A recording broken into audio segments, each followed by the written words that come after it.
What's up? Let's watch some PragerU. Britain Whoa. votes to leave the European Union. The United States elects a president who says he'll put America first.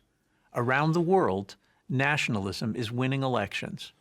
Many see this nationalist revival as the great danger of our time, fearing that nationalism will take us back to a more primitive and racist past. But it wasn't long ago that great political figures such as Woodrow Wilson and Teddy Roosevelt, David Ben-Gurion and Mahatma Gandhi, Ronald Reagan and Margaret Thatcher Them last two, I don't know. recognized what I call the virtue of nationalism. So what is this virtue? A nationalist believes that the world is governed best when nations are free to chart their own independent course, cultivating their traditions and pursuing their interests without interference. Oh, yeah. Like the Nazis, you know? I hate to do the Godwin's Law thing here, you know, and I know that Nazi comparisons are kind of, a dime a dozen, but I mean, you know, if you want to talk about a nation that got super into nationalism and super into pursuing their own interests without interference, or at least with the hope of no interference, I mean, that kind of cultivates the image of the Nazis in my mind. I don't know. Maybe it's just because I'm a liberal fucking cuck and I just can't help but hear Nazi when I hear nationalist. No, I honestly don't think nationalism is inherently bad. I don't think it's wrong to have, here's our country's interests. But I don't understand why you can't balance that with, like, here's international interests. We have to be part of a global community as well, so we have to balance our own interests with the interest of the world. And how that balance works kind of depends on how powerful your fucking country is, right? Sure. So I don't think there's anything inherently wrong with saying, like, here are some things that are in our interests. But I think it's kind of weird to say, like, our interests are all the only thing that matters. You know, so I don't inherently object to Trump saying America first, but I think it's always been that way. I don't think any president has ever been like, America second, you know? If you look at our history, it seems like we've pretty ruthlessly followed a pattern of self-interest. I don't think that, I don't think what we did in Iraq was for the benefit of the Iraqi people, despite the spin that was put on that war. I don't think that, what we're doing in, Iran or in Syria or in any of these countries where we have some level of involvement, I don't think that's for their sake. I think that's because we see that we have some interest in it. It's like Henry Kissinger said, America has no friends. America only has interests. And I think that philosophy has continued to dominate our foreign policy stances. Now, that doesn't mean we don't pay some lip service to, like, globalism and to, hey, this is a global agenda and whatever else. I think that a lot of the stuff to do with nationalism has to do more on a populist level with the concept of outsourcing, especially in America. I can't speak for the nationalism of other nations, but in America, a lot of it has to do with outsourcing.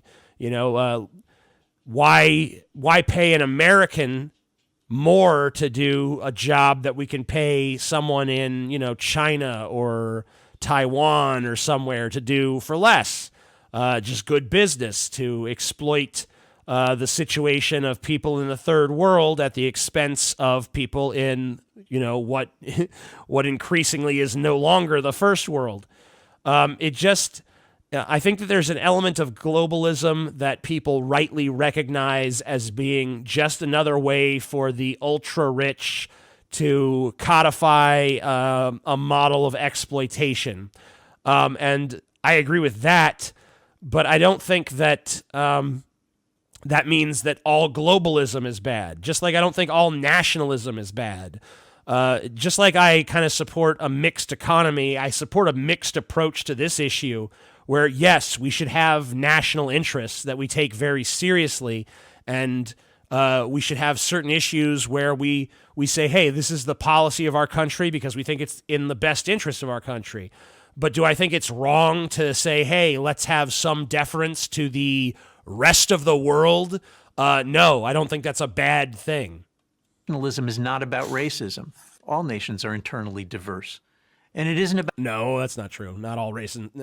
All nations might be diverse in some ways. Maybe there's maybe the nation has a diversity of opinion or a diversity of cultural background, but not every nation has a wide variety of ethnicities. Some of them are pretty homogenous in that regard. About isolationism. Of course, nations can pursue a variety of different policies in diplomacy and trade. Nationalism is the opposite of imperialism, or globalism, or transnationalism, which are all names for the attempt to bring peace and prosperity to the world by uniting mankind under a single political authority. I don't think that imperialism is about that. I think imperialism tends to be about let's acquire territory, let's accumulate more and more land and resources and power for the benefit of our nation. I think that you could make a very America first argument for, hey, let's conquer another country and steal their resources like we did in Afghanistan. Ooh, they have a lot of they're rich in mineral deposits and stuff. Ooh, that sounds cool. Let's take over and give all of our companies mining rights to all that material. So it's basically a collusion between big business and government, which, oh, wow, you never seen that before. So I don't think imperialism is usually done with the altruistic motive of let's unite the world over one stabilizing government. That's usually not the intent behind imperialism. So that's kind of a misleading thing. But, you know, it's PragerU, so what are you going to do? The debate between nationalists and globalists, then, is over whether we should aspire to a world of many independent nations or to be one unified superstate, like the Enlightened Federation of the Star Trek movies. Yeah, I think we should probably aim towards that. I don't think that's, hey, I don't think that's immediately practical, but yeah, as like a long-term goal, like someday in a distant future, do I think it'd be better for humanity to be united under a single government? Yep. Yes, I sure do. But I think that we need to look at what the qualities of that government are going to be. I clearly think humanity is not there yet. Humanity is not going to be there in my lifetime. But if you look at human history, we've always been moving towards that on some level. I mean, because we went from we're tribes of hunter-gatherers to, now we're agrarian societies that live in villages. And because there's more food, we can now, have more people. And then, hey, let's form big cities, more people. Hey, let's do city-states. Let's do nations. Let's do empires. It's kind of been moving up the ladder of more and more people encompassed under, bigger and bigger governments. So I think that inevitably, at some point in the future, despite whatever sort of nationalistic, like it's us and them kind of shit that we get into along the way, I think ultimately what you're going to see, not in my lifetime, not in the lifetime of anyone watching this video, is you're going to see globalism fulfilled. If humanity doesn't destroy itself somewhere along the way, there will come a day when the entire world is united under a single government. If the march of progress is steady, eventually that's where we're going to be. Do I support that? On a vague fundamental level, I guess I do. Do I necessarily support it based on the kind of government it's going to be? That's where it's kind of tricky, because if the entire world is united under a dystopian, fascistic government, that's obviously bad. If it's united under a pluralistic government that encompasses within it a sense of fairness and representation and works for the betterment of ordinary people, then sure, that's awesome. So at that point, it's not a matter of big government, small government, whatever. It's a qualitative question of what are the things this government's going to do? How does this government function? What sort of values does it have? Case can be made for both sides of the argument. But for the last 30 years, really since the fall of the Berlin Wall in 1989 and the end of the Soviet Union, the one world side has been dominant. Today, this is changing. Maybe not among elites, but among ordinary citizens, or as they're known in America, the deplorables. It turns out. Okay, you don't get to just say that you don't get to say like anyone who supports Trump is an ordinary American, and anyone who opposes Trump is not. Because if that's the case, all the polling would lead one to believe that that's not the majority of people. You can't say that the 40-something% or even 30-something%, according to some polls, that support Trump are the common everyday people and the rest of the country is all just elites. You know, we don't have a 60% elite thing going on in America. That's pretty silly. That a lot of people still think good borders make good neighbors. It's hardly surprising that people... Why do they keep arguing against this straw man of open borders? Like, you know what I'm saying? Like, how many mainstream Democrats, liberals, or people in general are making the open borders argument? They're out there, sure. You could even say that maybe what I just said is a form of open borders, but like I said, we're not ready for that yet. I'm talking about, 500 years in the future, 1,000 years in the future, some distant, far-off date in the future. Maybe we'll have a one-world government, and maybe we won't have to have nations anymore. Maybe we can be, one nation, one world, one people. Maybe that can happen at some point. But we ain't there yet. And in the meantime, yeah, I think we need a border. I think we should guard the border. I think it's important to control who your citizens are. There's nothing wrong with that. I think that's a pretty mainstream position on both sides of the fucking political aisle. There's very few people, and no one I can think of in the mainstream who is openly advocating for open borders. Who are these people? Where are they? I'm not talking about the fucking, Miss Green hair on the fucking college campus with half her head shaved. Maybe she is. But what percentage of people does she represent?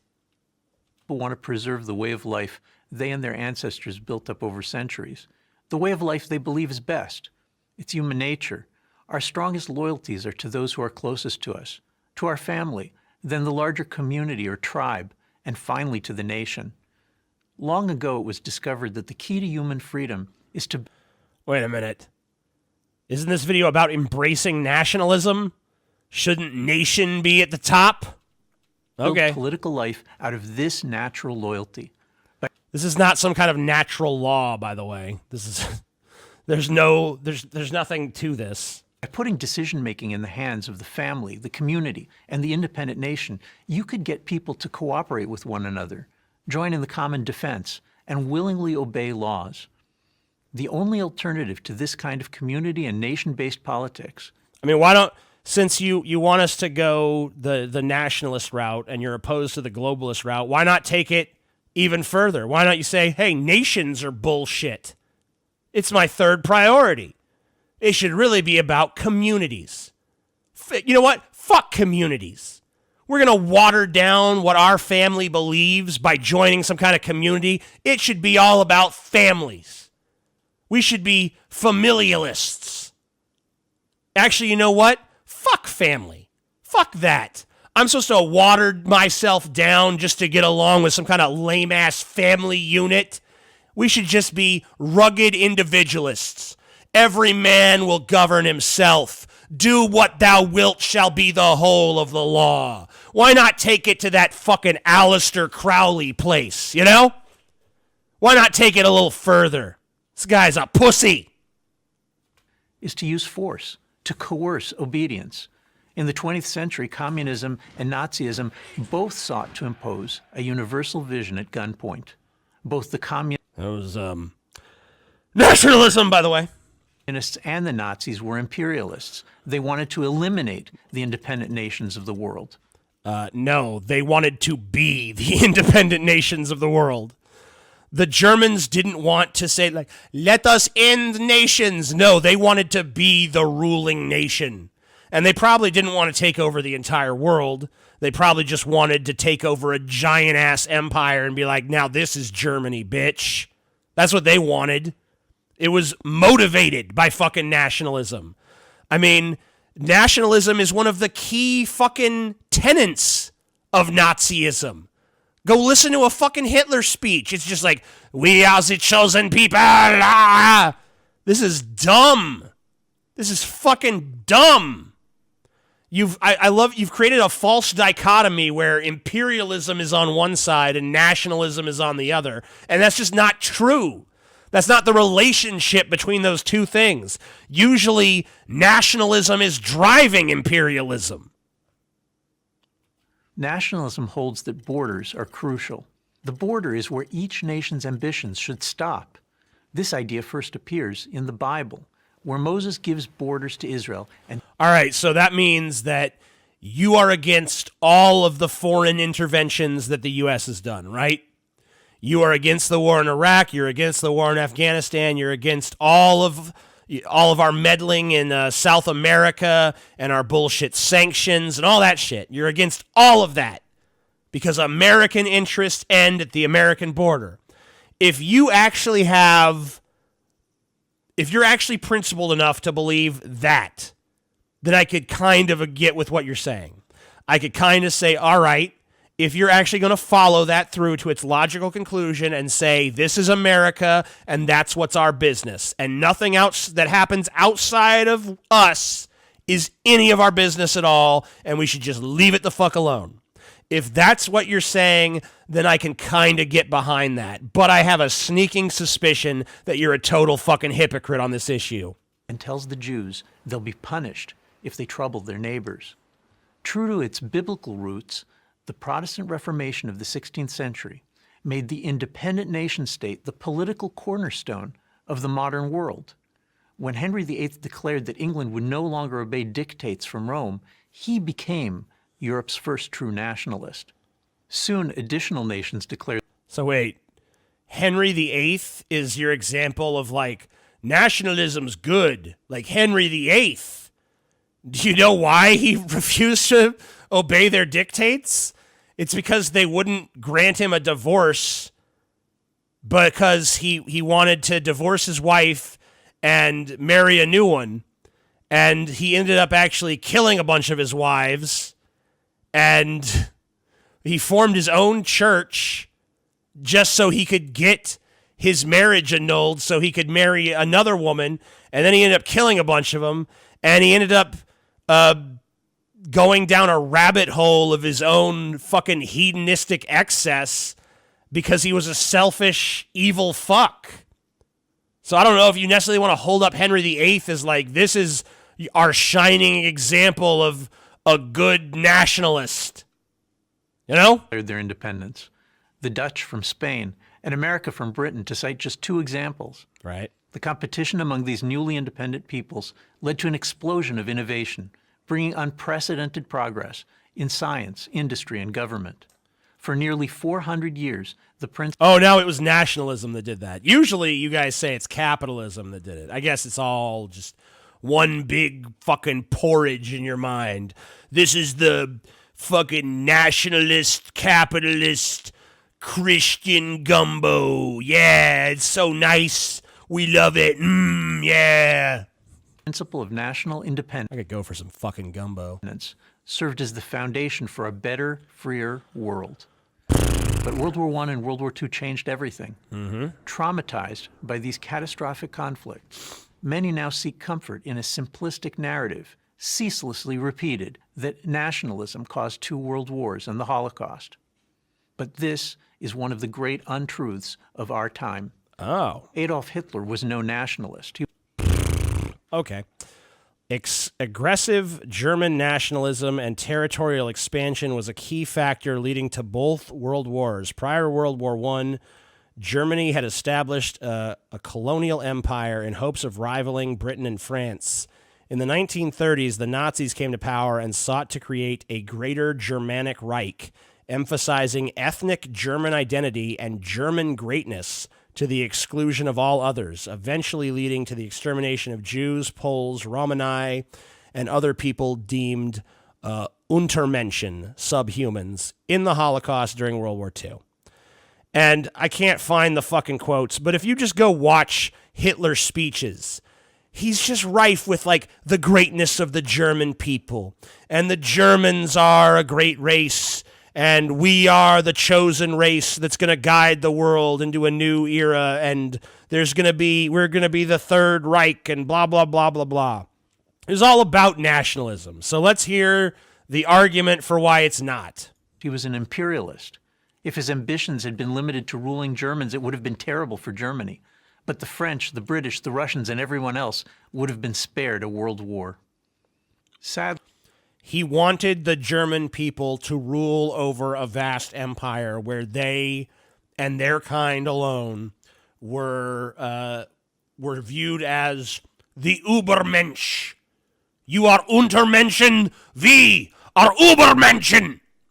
That's what he fucking believed, you fucking retard. Your entire argument, and yes, I am eating a grilled cheese sandwich right now, hinges on this idea that nationalism and imperialism they're totally different things, not at all the same. And that's just historically fucking wrong.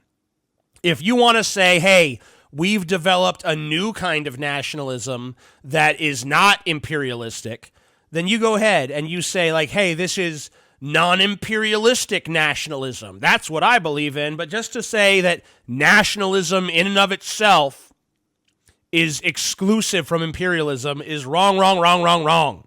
It's not accurate. sadly, European elites learned the wrong lesson, believing that independent nations are inherently dangerous. Better, they reasoned, that all countries should live under one government. What? That didn't happen. In fact, their solution for Germany was, let's split this into two different fucking countries. So it was about, let's make this nation less powerful by splitting it in two. It wasn't about, let's all live under one nation. You know, it's not like all of Europe at that time was just like, all right, now we're just one thing. Europe's a fucking country now. That didn't happen. This is fiction. In 1992, this vision gave birth to the European Union. British Prime Minister 1992? Was 1992 right after the end of World War II? Because I kind of think it was later. Margaret Thatcher hated the idea. She didn't want the bureaucrats in Brussels making decisions for Brits in Birmingham. But in the utopian 1990s, Britain thought it was better to dump Thatcher and go with Brussels.